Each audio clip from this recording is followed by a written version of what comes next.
یہ حدیث انشاءاللہ اگر اس حدیث کو میں اور آپ سمجھ لیے، ہماری مائیں اور بہنیں خصوصاً ہمارے نوجوان، تو ہماری زندگی کو تبدیل ہونے کے لیے یہ حدیث کافی ہے انشاءاللہ۔ سنیں گے انشاءاللہ۔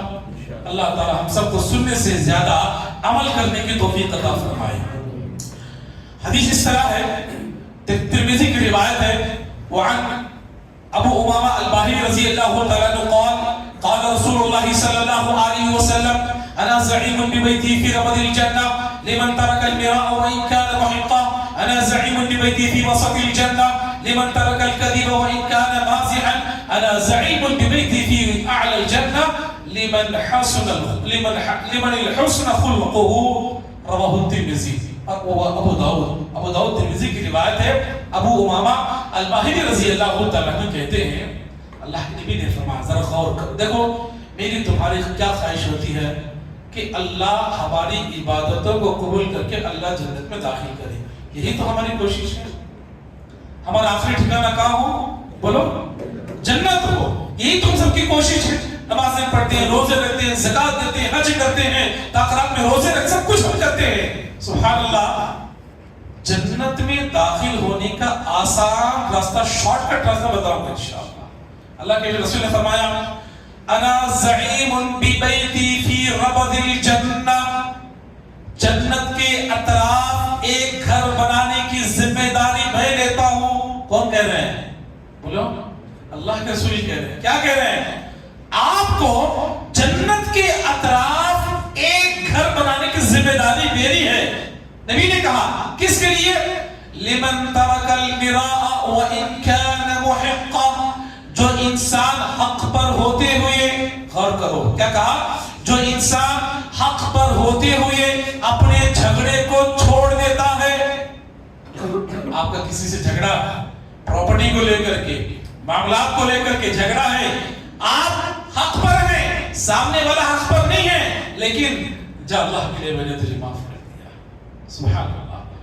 لمن ترک المراء وان كان محقا، اگر آپ حق پر ہوتے ہوئے سامنے والے کو معاف کر دیتے ہیں، نبی نے کہا جنت کے اطراف ایک گھر بنانے کی ذمہ داری میری ہے۔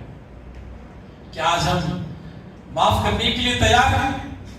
آج بہت سارے ایسے حضرات ہوں گے، بہت سارے ایسے ماں بہنیں ہوں گے، اللہ معاف فرمائے، برسوں گزر جاتے ہیں چھوٹی چھوٹی باتوں کو لے کر کے۔ ایک بھائی نہ بہن کو بات کرنے کے لیے تیار ہوتا ہے، نہ اولاد ماں باپ کو بات کرنے کے لیے تیار ہوتی ہے، نہ ایک بھائی کو بات کرنے کے لیے تیار ہوتا ہے، نہ رشتہ دار دوسرے رشتہ دار کو بات کرنے کے لیے تیار ہوتا ہے۔ ریزن، شادی کی دعوت اس نے آ کر کے مجھے گھر میں نہیں دیا، راستے میں اس نے مجھے دعوت دی، یا اپنے کسی فنکشن میں مجھے نہیں بلایا، یا کسی شادی بیاہ تقریب مجھے اس نے دعوت نہیں دی، یا پراپرٹی کو لے کر کے برسوں زندگی میں جو ہے دنیا ہوتی ہے، ایک دوسرے کو بات نہیں کر سکتی۔ یہ آج ہمارا معاملہ ہے۔ اللہ تعالیٰ سے معاملات سے اللہ ہماری حفاظت فرمائے۔ اس کے بعد اللہ کے رسول نے کیا کہا؟ انا زعیم ببیتی فی وسط الجنہ، نبی نے کہا کہ جنت کے اطراف، پہلی بار کہا، دوسری بار کیا کہا؟ انا زعیم ببیتی فی وسط الجنہ، جنت کے بالکل بیچوں بیچ ایک گھر بنانے کی ذمہ داری میری۔ کس کے لیے؟ لمن ترک الکذب وان کان مازحا، جو انسان مذاق کے طور پر بھی جھوٹ نہیں بولتا۔ اللہ اکبر، جھوٹ بولنا تو گناہ ہے، مذاق کے طور پر بھی جھوٹ نہیں بولتا، لیکن آج جھوٹ کے آج ہماری زندگی میں نہیں، کتنا آج ہماری زندگی میں جھوٹ ہوتا ہے۔ یہ موبائل کی وجہ سے آج ہم کتنا جھوٹ بولتے ہیں، موبائل کی وجہ سے آج ہمارے بچوں میں کتنا جھوٹ آ گیا ہے، موبائل کی وجہ سے آج ہمارے اندر وہ جھوٹی جو ہے وہ قسمیں آج ہمارے اندر کیسے پیدا ہو گئی ہے۔ میرے عزیز دوستو، میں آپ کو بتاؤں، جھوٹ ایک ایسا کبیرہ گناہ ہے، اگر آپ ایک جھوٹ بولتے ہیں اس کو چھپانے کے لیے آپ کو 10 جھوٹ بولنے پڑتے ہیں، ایک سچ بول کر کے نکل جاؤ۔ آج کے ہمارے نوجوان بچے ہو، یہ نوجوان بچیاں ہو، کالج وغیرہ جاتی ہیں، ان کے ہاتھ میں موبائل ہوتی ہے، کہا جاتا ہے کہ موبائل کیوں ہے؟